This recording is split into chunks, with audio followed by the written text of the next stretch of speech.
是不是还有什么新的物件让我看呢？没有，还是仕女图。上回不是看过了吗？您坐啊。我自己也弄不清楚。来，您看看这幅画啊，您再仔细看看。我总觉得这个部分呢，有点奇怪。您看看啊。 这个祥云是非常正常的事儿，它是我们传统的一种吉祥的图案。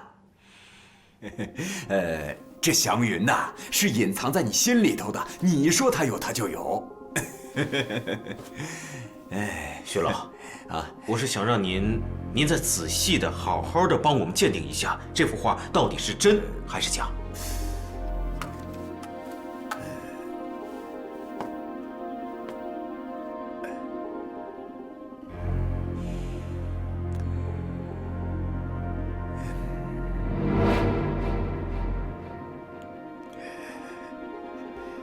徐老，徐老，您怎么了？哎，徐老，徐老120吧，马上派辆救护车。对，到刑警队，快！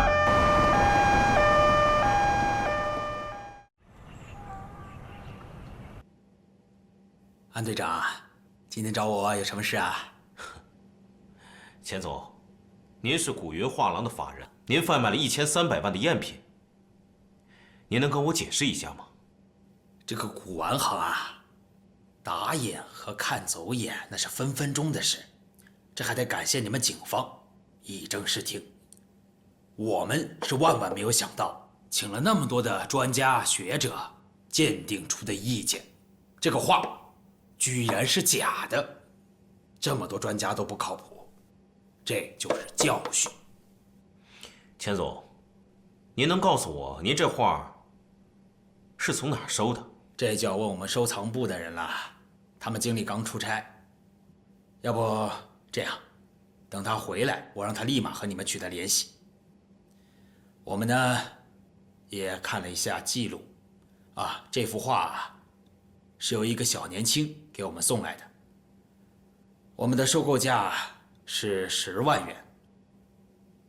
这个小年轻走的时候啊，没有留下任何资料。 我们呢也不会强迫任何人留下任何资料，这是我们的行规，希望你能理解。这样，钱总，在这个事情还没有调查清楚之前呢，请您不要离开本市。好，打扰您了。哪里啊，慢走啊，再见，慢走。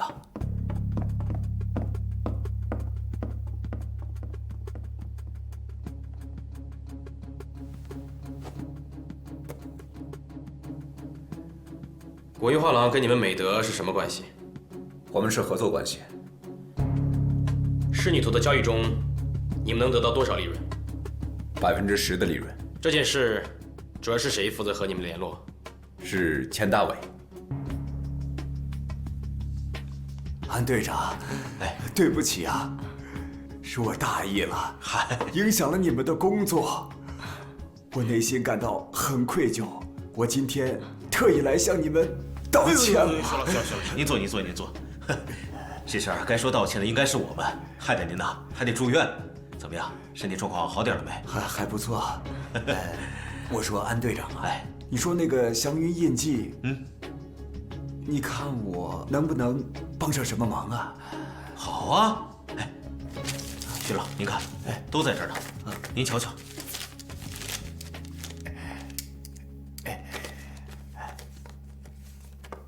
这个都是一般的印记，没有什么特别之处。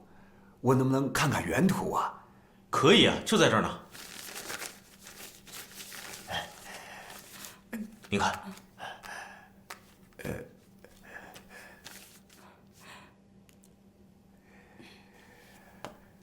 这造假者呀，手法高超，老奸巨猾。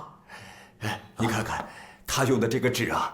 实际上是由2张纸来组成的。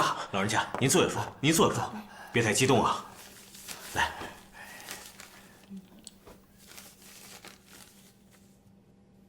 后画的这一部分用的是先前的那种老纸，这颜料也尽量用原来的那个年代的。这画工啊，自然就更是一流。通过装裱啊，新画和老画浑然一体，所以蒙蔽了我。薛老，您能从笔墨纸之间找到一些蛛丝马迹吗？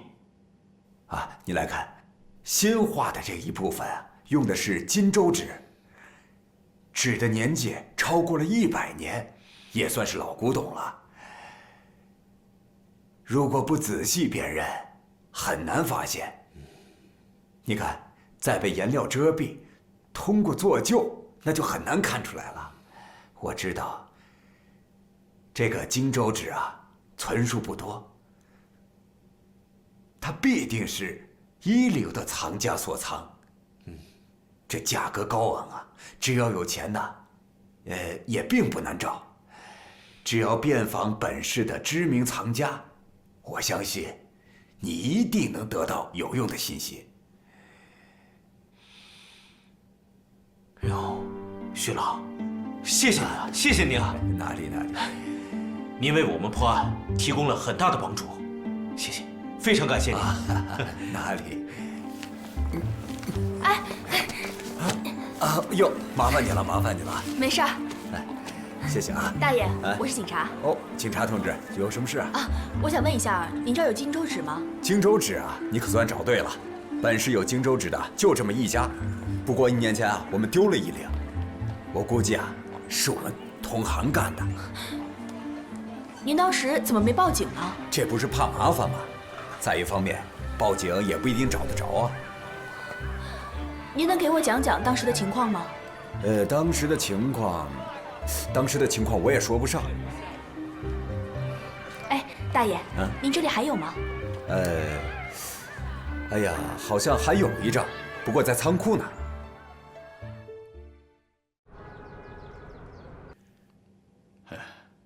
领导啊，这个案子很复杂，而且啊，现在我们已经发现了新的线索，所以暂时不能移交给检察院。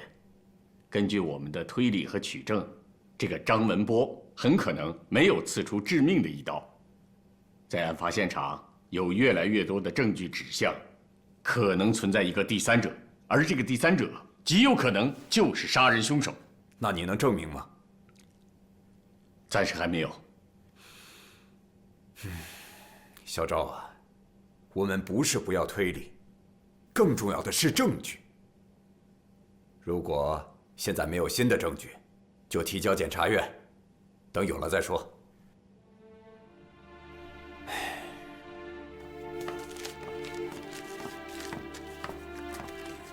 行了，把这个案子暂停一下，把卷宗提交给检察院。证据，可是我们行了，我已经说过了。这怎么回事啊？这查得好好的，怎么就是真的没法干？哎呀！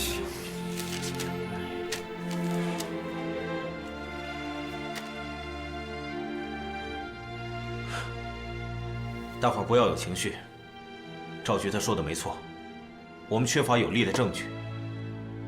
只要我们找到有力的证据，就能说服他。来，干活吧。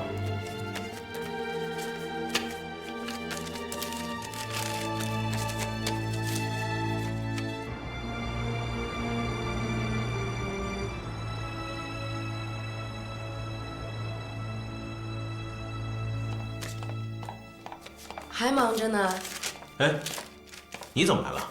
我刚好路过，给你们买了点宵夜过来。你怎么知道我饿了？哎，对了，我这儿有几张电影票，最近有个电影叫《心理分界》，特别好看，一定要看啊，对你们肯定有帮助。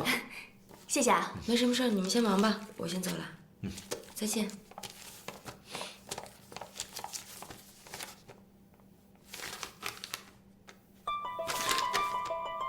安队，你看，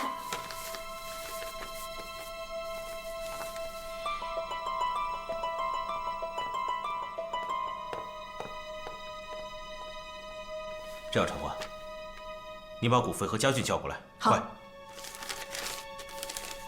哎，小武，哎，盒饭拿走。好嘞。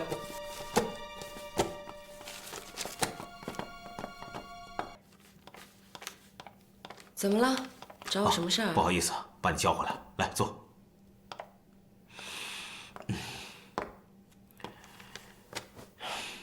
啊，西薇，我就想问一下，这个信封哪来的？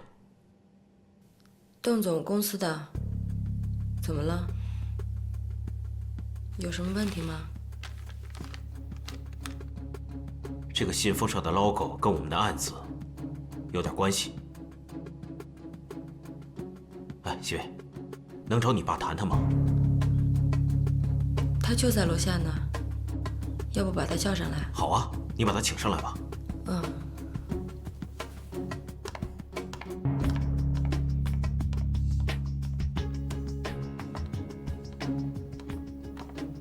啊，邓总，你好。你好，安队长是吧？果然是一表人才啊！客气了啊，您请。好。邓总，我们把您请来呢，是有件事想问您。这个信封是你们公司的吗？这个信封是我们公司的，但是还没有正式启用。我想问一下，这上面的 logo 是谁设计的？好像是一个美术学校的学生设计的。邓总，您有他的联系方式吗？顾飞，你记下。13980006939。去查一下。是，陈环，你去查一下本市有几所这样的院校，快去。好。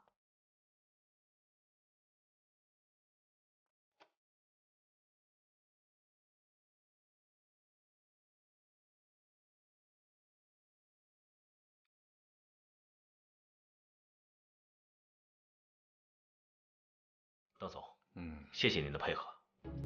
不过有件事呢，我得跟您说一下，在事情还没有调查清楚之前，您不要离开本市。可以理解，谢谢。那我可以走了吗？啊，当然。好，谢谢。幸会啊，请走。有事人给我打电话。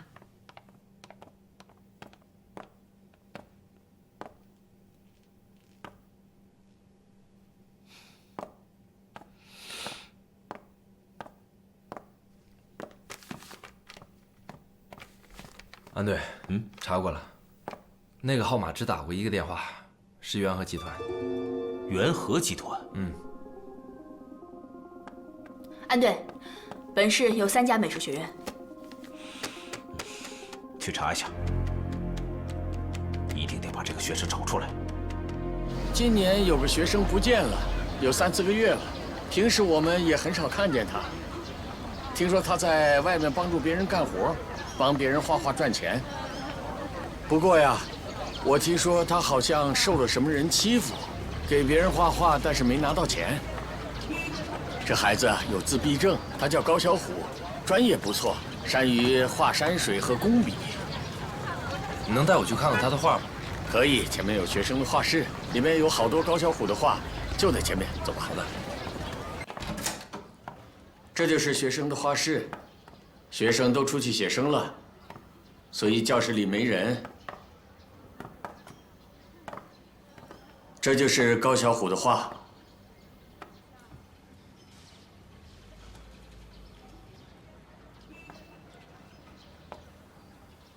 哎，校长，啊，我注意到高小虎画的画纸跟其他画的画纸好像不太一样。啊，这就是荆州纸，价格很昂贵，所以啊，市面上很少见。荆州纸。根据我们前期调查，本市唯一一家有卖荆州纸的洛阳纸店，前一段时间刚刚失窃，失窃的就是荆州纸。你们怀疑是高小虎偷的？现在还不确定。是这样，校长，我想去高小虎的宿舍看一下。这样吧，配合警方工作是我们应该做的。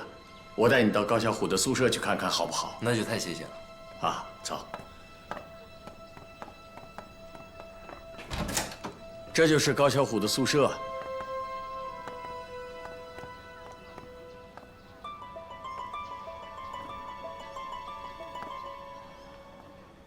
美术学院嘛，有油画，还有速写，还有一些人体的巨幅画像。高小虎的床是哪个？这就是高小虎的床。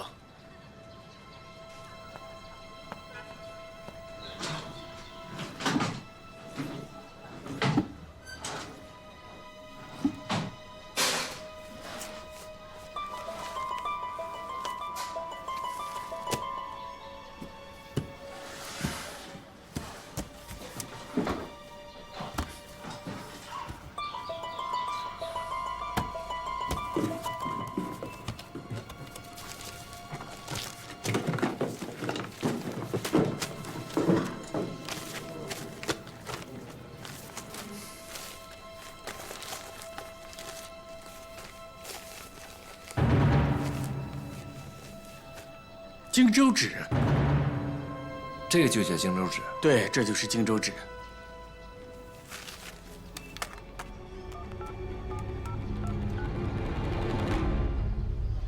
喂，安队，我在大象美术学校找到了一名叫高小虎的学生。我在这个学生的宿舍里发现了荆州纸，还有仕女图的缩小版。很明显，这个高小虎对仕女图进行了临摹。等着我，我马上过去。好，我等你。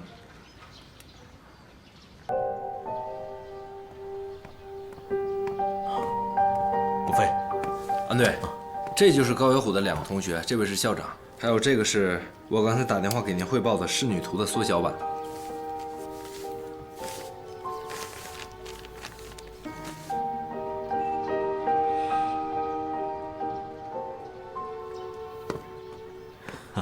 你们是高小虎的同学是吧？哎，是的。我想问一下，哪些画是高小虎画的？啊，这2个都是。哦，还有那个也是。对。哦，真不错。看来这高小虎喜欢这些街头涂鸦是吧？对，他超喜欢的，我们也都喜欢，我们经常一起约着玩涂鸦呢。是吗？哎，你们都是在哪玩？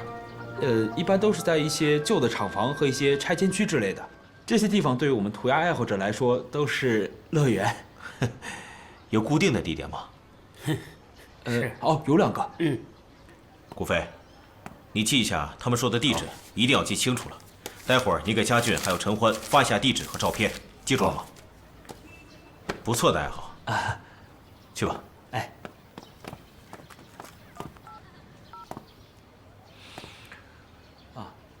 喂，家俊。这里。一会儿古飞呢，这里会把一些地址和一个学生的照片传给你，还有陈欢，他叫高小虎。好，我知道了。对了，对，你们俩去的时候买点喷漆罐。为什么？套近乎呗。这孩子啊，有点自闭症，你们俩分头行动。哦，对了，家俊，你嘱咐一下陈欢，陈欢说话直，他办什么事总是欠考虑啊，说话一定要注意啊。是。好。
高小虎，你在画什么呢？高小虎，我这有新的喷漆，都是给你的。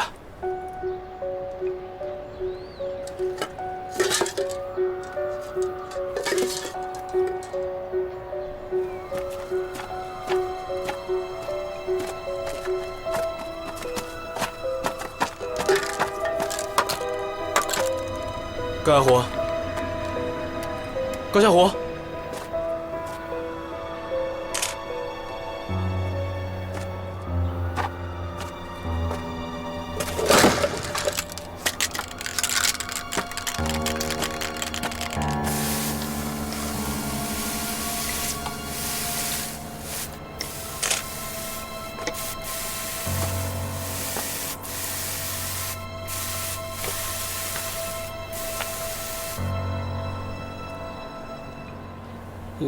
我只是想留个记号。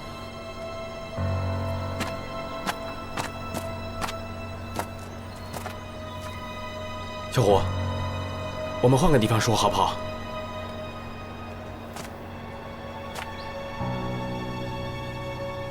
走。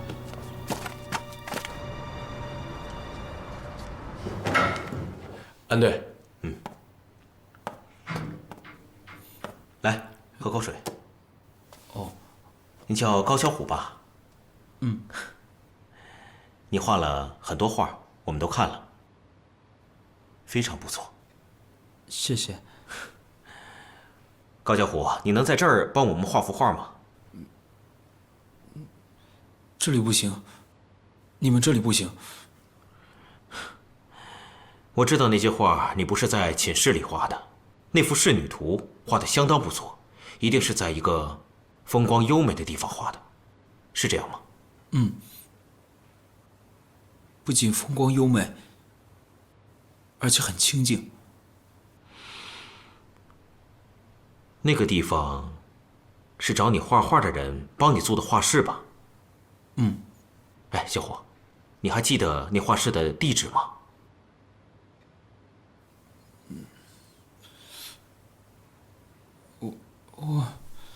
我说不出来地方，但是我认得路。一会儿让这个大哥哥带你去，你给他们指路，怎么样？没事没事。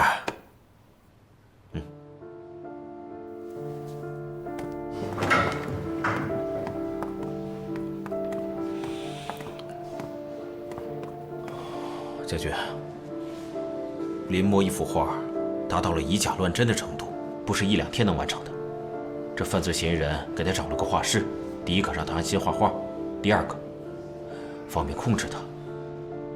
你刚才也听他说了，他说那个地方清静，而且环境优美。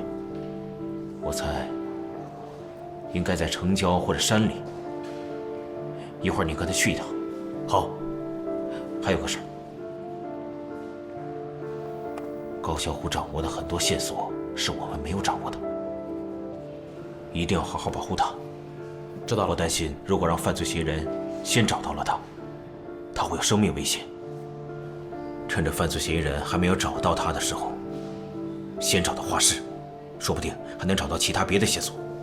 安队放心，我有情况马上汇报。我这就去。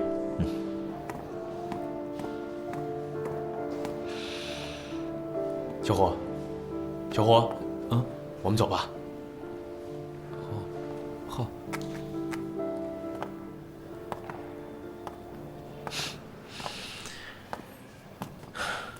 没事，给哥哥带路。走吧。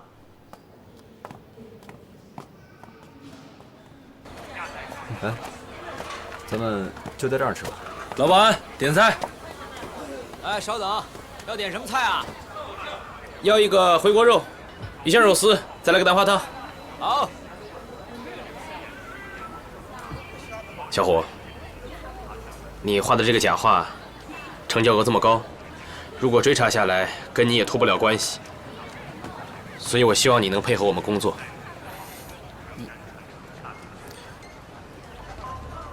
我看了新闻，拍瞎画那个老板被杀了。老板，菜快点儿。哎，稍等啊，我去看一下。好。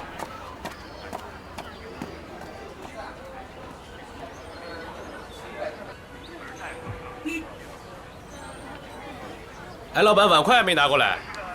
哎呀，忙不过来了，在消毒柜里，麻烦你自己取一下吧。等我一下。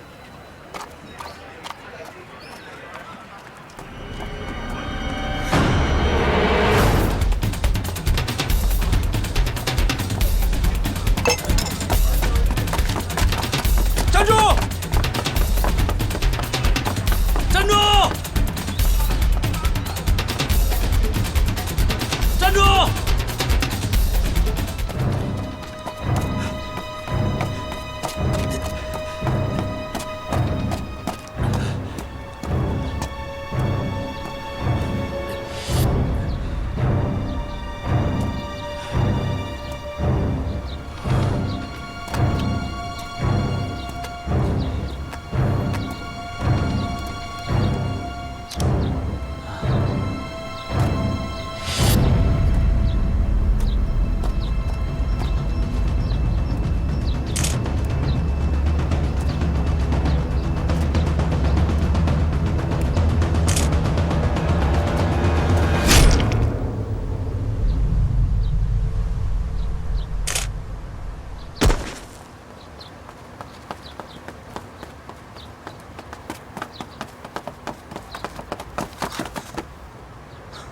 还没死。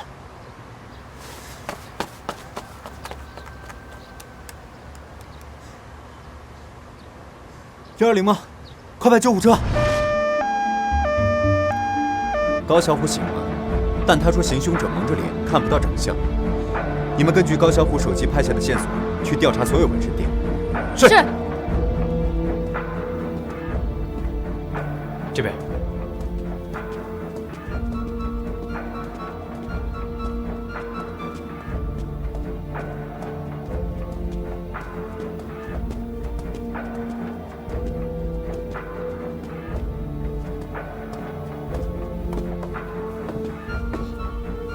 老板你好，我是警察。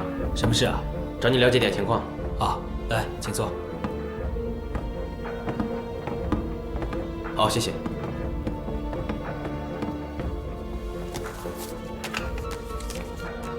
老板，这个纹身你有见过吗？啊，这个纹身，客人呢没留资料，但是我们拍摄作品的时候啊，会有他的照片。你还记得这个客人长什么样吗？这个客人啊，长得有1.8米高，挺壮的。老板，你留资料有没有影像的资料，比如说照片什么的？有。好，能给我们看看吗？可以。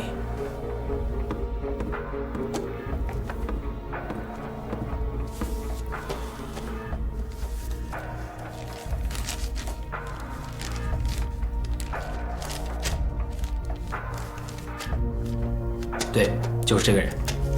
来，这个。老板，你还记得他是什么时候来纹的吗？大概2个月以前。这张照片能让我们带回去吗？行，没问题。好，谢谢啊。不客气。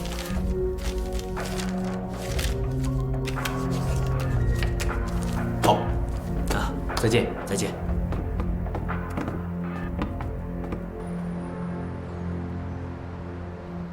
安队，我这儿有个好消息，我在高小虎的血液上发现了2种血迹，一种是高小虎自己的，而另外一种应该就是嫌疑人的。嫌疑人在行凶的时候用力过猛，导致自己的手受伤，把血迹留在了血衣上面。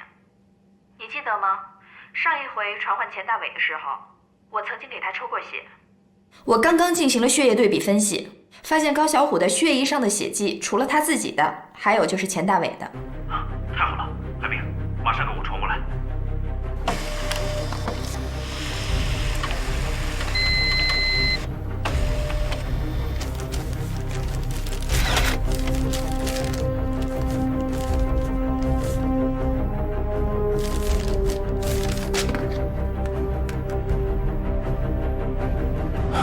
蔡军、古飞，在高小虎的衣服上查到钱大伟的血迹，这回抓他，他没有什么话讲了。在指定地点汇合，立即行动，快！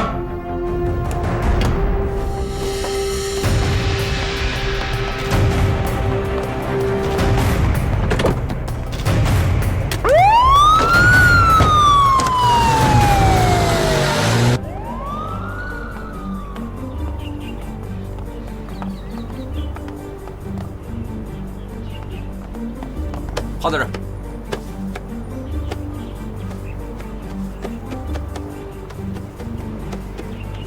跟我来。你被逮捕了，走。安队，看清楚了，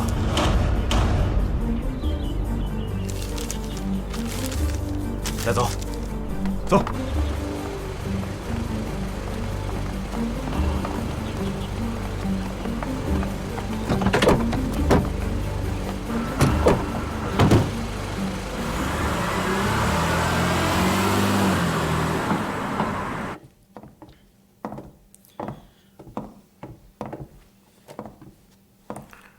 钱大伟，你把袖子撸起来。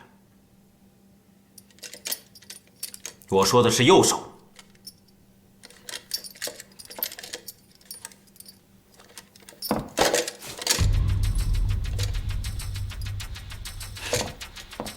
你告诉我，你4个小时之前在哪儿？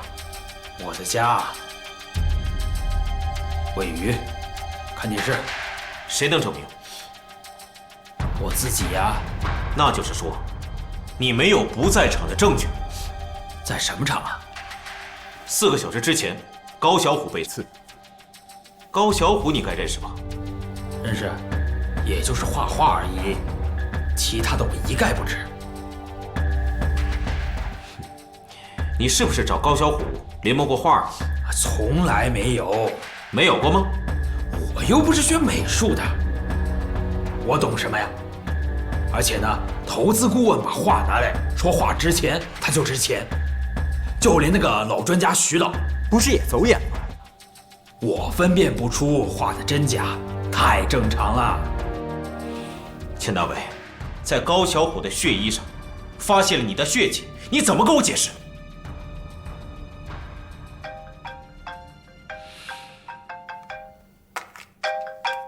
喂，是。陈欢，继续审他。是。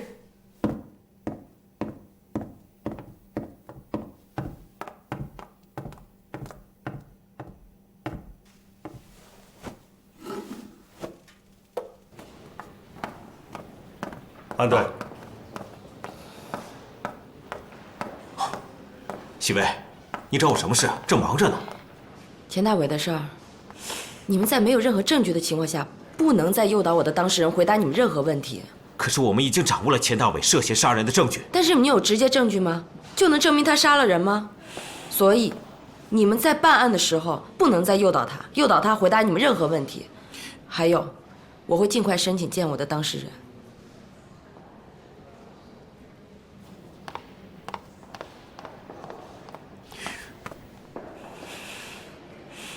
目前呢，正在审问中。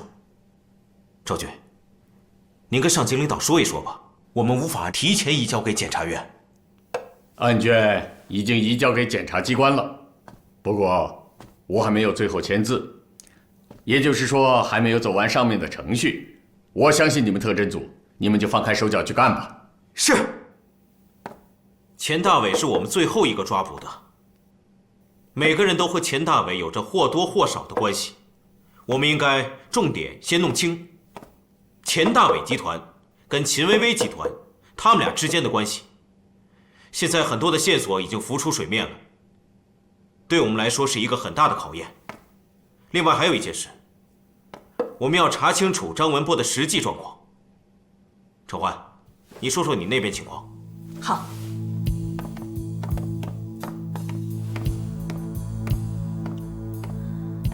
钱大伟命高小虎画仕女图来进行造假，然后授意古云画廊收购，再让美德拍卖行购进后进行拍卖。这些古元画廊的法人已经全部交代了。这个画的原价值在100万元左右，但是画的尺寸加大，至少提升到了200万。在经过几轮的竞价炒作之后，这幅画在李翔购入的时候应该是1300万元，那这里面就最少产生了1100万元的差价。这1100万元就在众目睽睽之下合法合理的流动了。这个李翔为什么被杀？目前存在诸多的疑点。我们推测，李翔应该就是秦薇薇命案的指挥者或者是实施者。他们一定是认为我们察觉到了什么，所以杀死了李翔，除掉了他们的得力干将李翔。现在让我们感觉特别被动的是，我们一直没有找到凶器。只要我们能找到凶器，这凶器上肯定有血液痕迹，就能让钱大伟彻底伏法。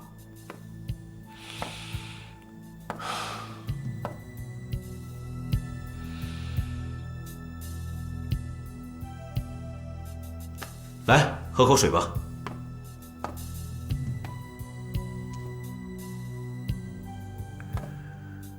钱大伟，原名钱森，1990年入伍，96年成为士官，精通各种格斗、射击，擅长使用各种冷兵器。我说的没错吧？你没法证明是我干的。我们这行里啊，有句老话：尸体会说话，这些证据会不断的跳出来。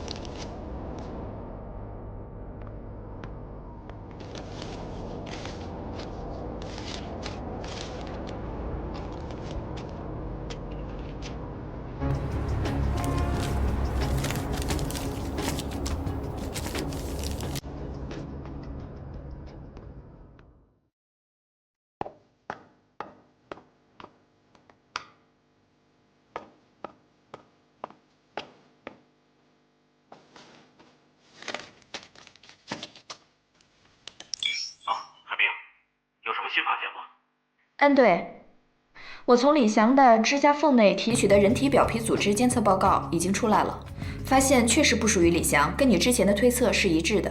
但是和你们送过来的水杯上提取的物质报告是一致的，也就是说他们同属于钱大伟。好，海兵辛苦了。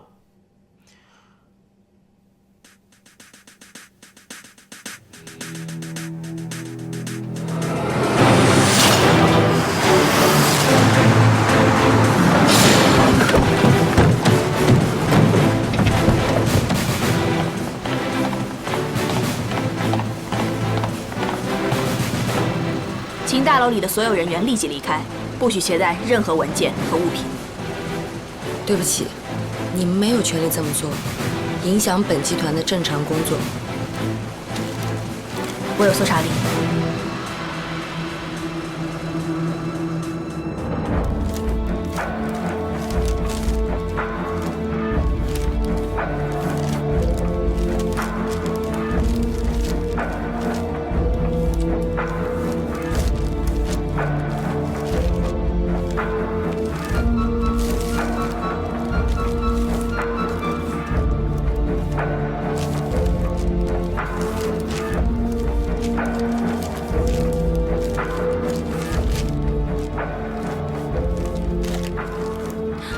顾飞，和你说的一样，美德拍卖行和古元画廊的业务来往很频繁，而且这里面有个神秘的买家，名字代号叫 L。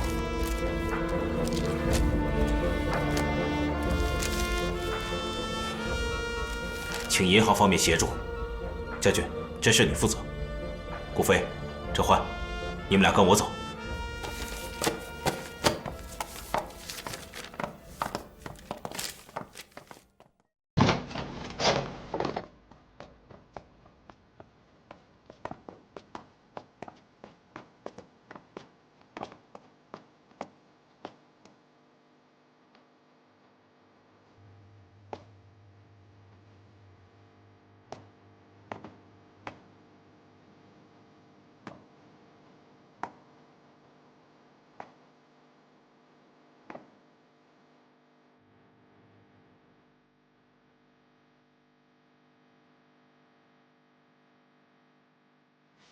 我这儿有祥云。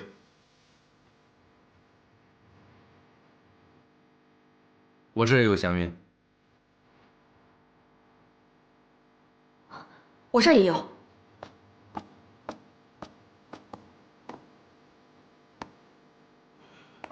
你们说一幅画值1300万，这李祥家有这么多画，那价值应该是多少？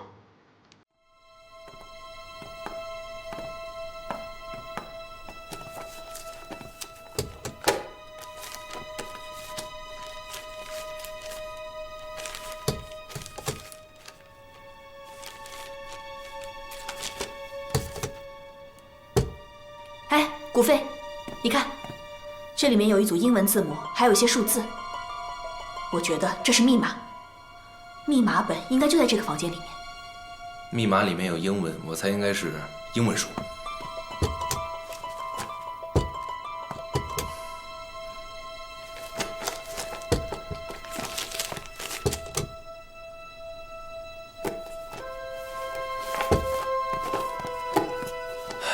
找到这么2本。如果是这2本的话，我觉得钱大伟应该用这本当密码本。奥赛罗，因为他这个人是不惜一切代价希望往上爬，他根本不喜欢看什么诗歌。分析这么透彻啊？不信你看看，第1行，第4页，第5行，第3个字 N， 第5页，第2行，第9个字 I，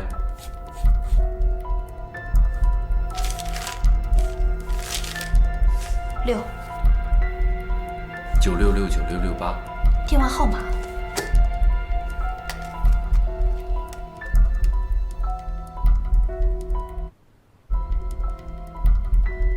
喂，你好。这个声音怎么这么熟悉？喂。喂，你好，请问您是哪位？请问你是？你是欧家俊吗？对啊，是我。你是古飞吗？我在古云画廊，你们怎么把电话打这儿来了？没事。陈峰刚才把密码破译了。原来是古云画廊的电话号码。他挺厉害，都快赶上余则成了。安磊，啊，来啊，赵局，坐。赵局，这个案子现在进展得很顺利。我们在李翔的家里发现钱大伟的表皮组织，这就说明李翔跟钱大伟存在不寻常的关系。继续。永康公司的账目跟我们之前去李翔家搜到的燃烧残留物均为密码记录，我们已经启用了密码本，正在破译。永康公司跟这2个画廊在业务上往来特别频繁，数目巨大，我们怀疑他们洗钱。还有赵局，我们请钱大伟2进宫的理由是，钱大伟跟这2个案子都有关联，而且现在种种的证据和线索都指向了钱大伟。这次钱大伟再想要推卸自己的罪责，恐怕很难。好啊，你们的进展不错呀。报告已经为你们交上去了，上级领导已经表态，坚决支持你们这种打破砂锅问到底的做法。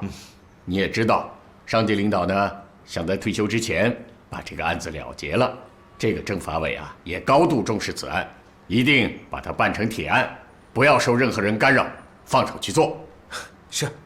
15天的拘留期马上就到了，再过1小时，你就得把我放了，可不要超期羁押哦。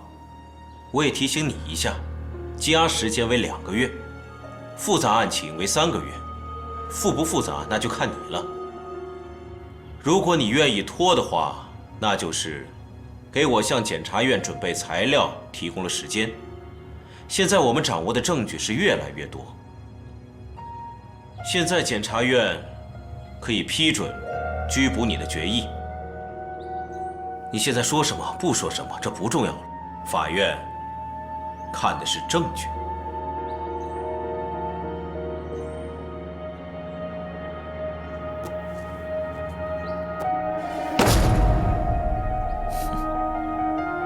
你也喜欢莎士比亚？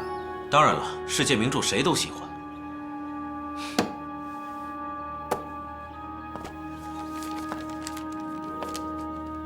地狱和黑夜正酿成这空前的罪恶，他必须向世界显露他的面目。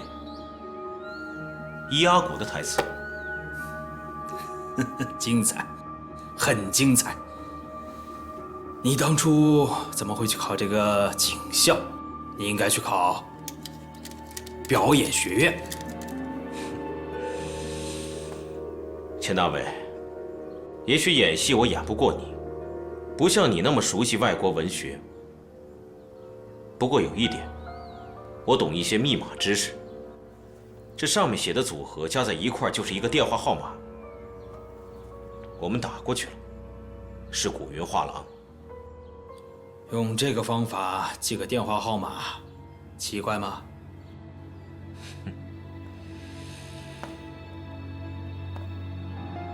你说呢？你涉嫌谋杀，我不会放过你的。你开什么玩笑？我开玩笑。钱大伟，很多细节我不和你多讲了，我想你比任何人清楚。你嫁祸张文波，去杀了李翔，眼看事情败露了，你又想杀了高小虎。第一次杀人，你是想隔断李翔和秦薇薇之间的关系，这刀借得很高明，我不得不佩服。离神不知鬼不觉就差一步。高小虎给你们画了很多画，这些画价值不菲，就凭这点判你个死刑都不冤枉。这些画和生命之间，你选择了利益，大致就是这样。你说的，也许全都是真的，也许你的推理也是正确的，但是你只能证明局部，不能证明全部。再说了，我不认可，法院也未必会认可你这个漏洞百出的推理。审判你是迟早的事儿，你就别指望，你就在这儿好好待着吧。现在越来越多的证据都指向了钱大伟，密码本、DNA 还有纹身。除了 DNA 是我们掌握的，其他的都是我们推测的。而且我们掌握的这些证据都不能直接作用于钱大伟。我审过这人几次，这人嘴很严，我们要用证据讲话，还得需要一段时间。就算退一步讲，他承认了，他随时都可以翻供。我觉得我们是时候梳理一下钱大伟的犯罪心理了。没错，是时候了。安队，我觉得钱大伟不可能知道我们实施抓捕的具体时间，但是呢，他可能已经怀疑我们会采取行动抓捕李翔，所以我们在李翔出事之后的5到8分钟赶到现场，在时间点上是一个巧合。解决一下为什么是当天杀人而不是提前杀人。我们都知道钱大伟是特种兵出身，根据我们之前的分析，他老奸巨猾，精于算计。按照正常的思维，他完全可以买凶杀人，去处理掉李翔，但是他没有，他设了一个诡异的局，让张文波进入他的圈套。老四，你当前主要任务就是不断给那个张文波说那幅仕女图，让他对这个仕女图产生兴趣，鼓动他想办法去把这幅仕女图给偷了，明白吗？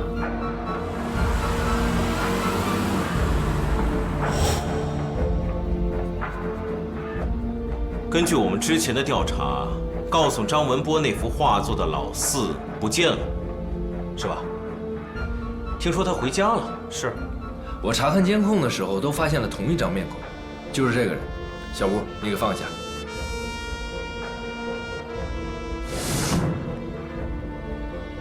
犯罪分子在事后往往会回到现场，以便进一步观察情况。顾飞，现在你重点来调查这个人。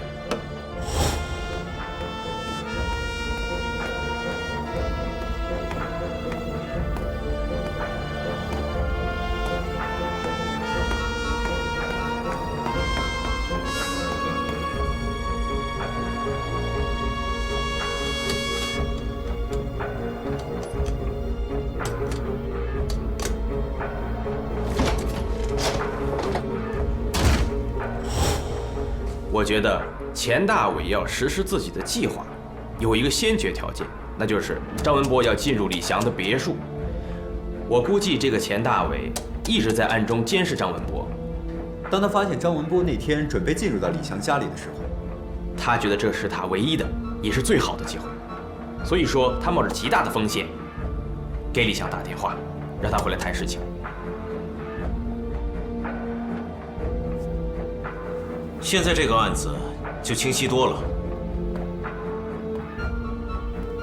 邵龙跟张文波之间的关系，是因为张文波之前跟邵龙发生过矛盾，他用笔刺伤过邵龙，邵龙他怀恨在心，他想干掉张文波。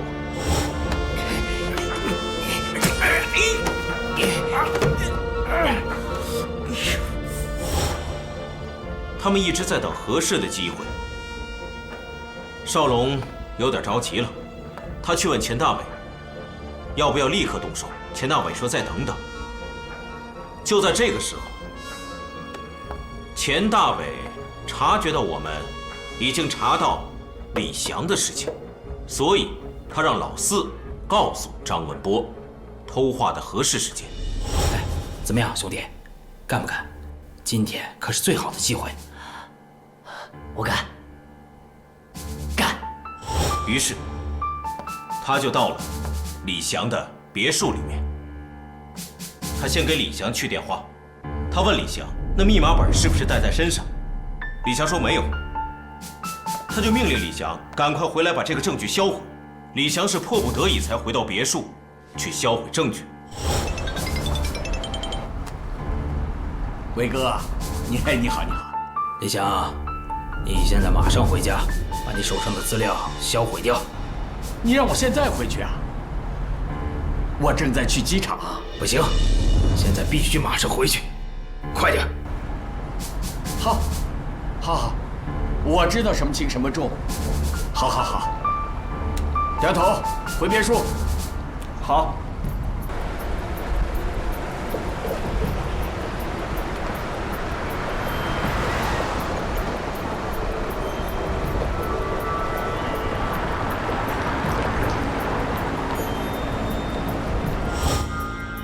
这时候，钱大伟为了让张文波能够顺利地进入到李翔家里，他就把饭厅的窗户给打开了。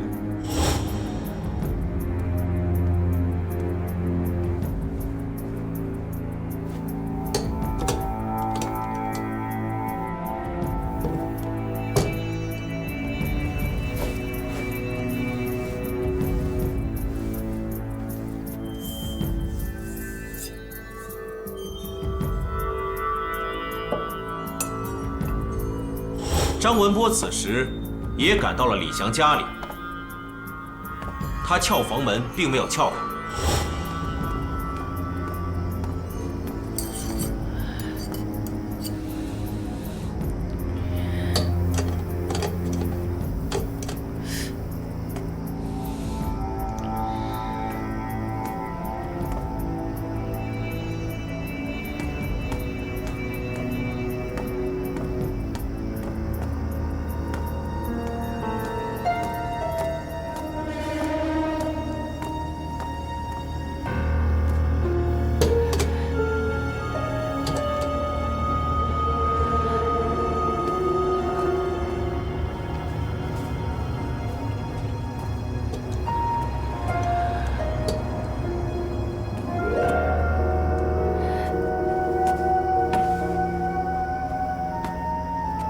看到了饭厅没关的窗户，他想都没想就进去了。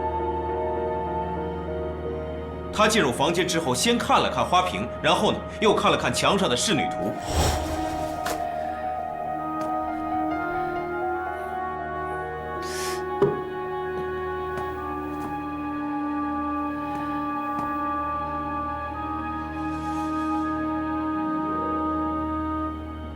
他把仕女图偷走了，顺手又偷了其他几幅画。正要离开的时候，李翔回来了。你们俩守着门口，等我一会儿下来。是。张文波没办法，他只能躲到一个暗处。李翔直奔他的书房。他发现钱大伟在，他肯定很意外。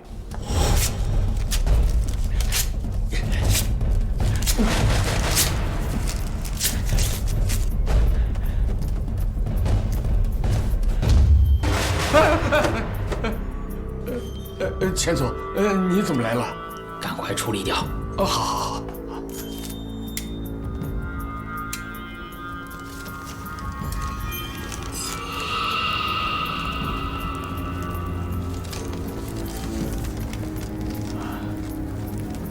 钱总，好，终于处理完了。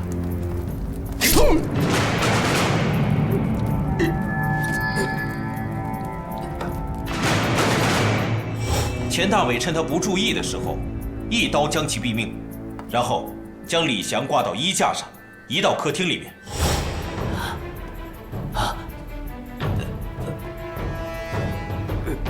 今天你走不了了，今天你走不了了。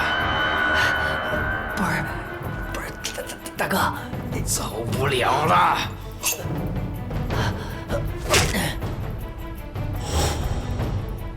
张文波在暗处，他因为没有退路，所以当他准备逃跑的时候，发现了李翔在客厅里。他以为李翔看到他了，于是乎他就拿起刀刺向了李翔。张文波发觉李翔已经死了的时候，他就匆忙地逃离了。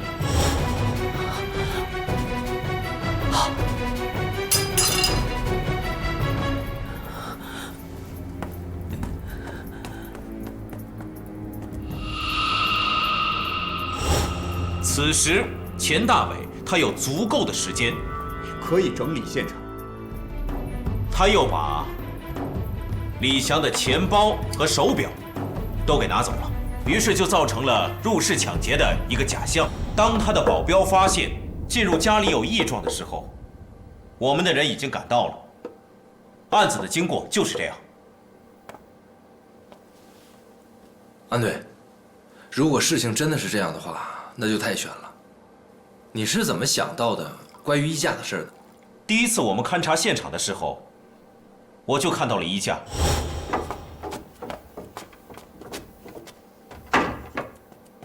怎么了？这个轮子上残留的，好像是血迹。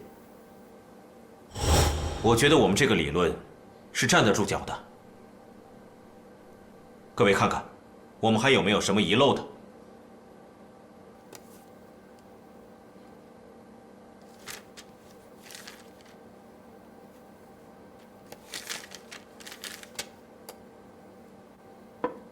安队，关于衣架，我有一个疑问。按照你的说法，钱大伟是拖着挂在衣架上的尸体往前走的。这就是我让海兵去检查那2刀究竟是谁先谁后的原因之一。海兵，你能查一下刀刺的前后顺序吗？刺中死者的2刀是存在先后顺序的，第1刀致命，第2刀只是穿破皮肤和皮下组织，根本无法造成死者的死亡。我们知道张文波并没有撒谎，他的确是刺向了李翔1刀，可那1刀并不是致命的1刀，他只是因为李翔站着。只有一种可能，这尸体受了外力的支持。我在李翔家里转了很久，这个衣架引起了我的注意，支撑他的只有这个衣架。把李翔绑在衣架上，亏钱大伟想得出来。如果张文波没有发现桌上的水果刀，他也不敢拿水果刀去刺李翔，就不会发生后面的事情了。也不准确。以钱大伟的身手对付一些人，不在话下。即便张文波那天没有刺李翔，今后我们也看不到张文波了。钱大伟会先杀李翔，然后再杀张文波，制造一个假案。总之一句话，李翔那天必死无疑。他担心的就是杀了张文波会节外生枝。钱大伟想尽快除掉李翔，所以他设了一个局，他需要一种心理刺激。他希望这个局按照他的想法去执行，他不允许他这个局有任何的瑕疵。这个人太自负了，这个局的确很诡异。钱大伟让张文波这把刀作为掩护，还要让张文波觉得是自己杀的。而有意思的是，张文波自己真的是以为他杀了李湘。张文波不知道自己那一刀是刺在尸体上，他也不知道指纹这个事情，所以在犯罪现场有他的指纹和脚印。而且钱大伟知道我们很关注这个案子，张文波肯定会被抓的。等张文波被抓的时候，他就百口难辩了。钱大伟很聪明，他知道在现场是不能够留下指纹的。但是他聪明过头了，或者说百密一疏。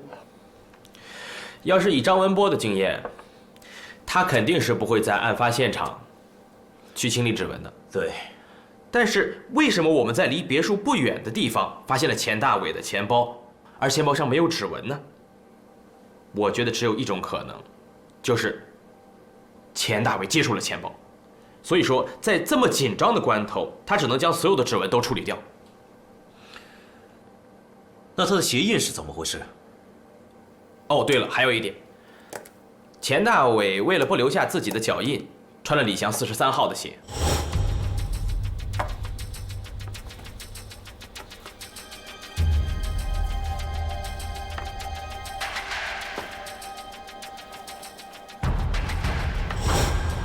虽然说鞋印的大小是一样的，但是鞋的着力点留下的痕迹是不一样的，这也是他的疏忽。之所以窗台上有李翔的鞋印，就是钱大伟翻窗逃走时留下的。陈欢，你说说高小虎的案子。高小虎被刺，钱大伟拿不出一点不在场的证据。当得知高小虎逃跑了的时候，钱大伟知道这是唯一可以杀高小虎灭口的机会，所以他不惜一切代价，铤而走险对高小虎下手。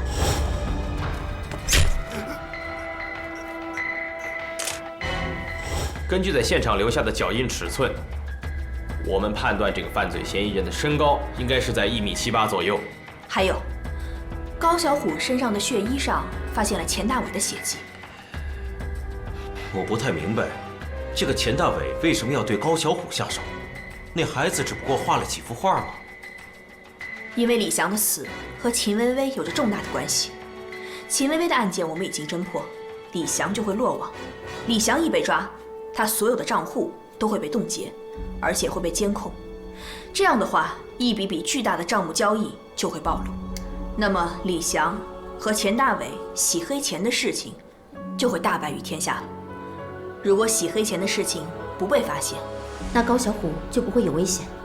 如果洗黑钱的事情暴露了，那自然高小虎一定会跟着画作浮出水面，也就成了证人。少一张嘴开口，就多了一份安全。钱大伟想和李翔撇清任何不正当的关系。这样，提审钱大伟前，我们让他老朋友过来帮帮忙。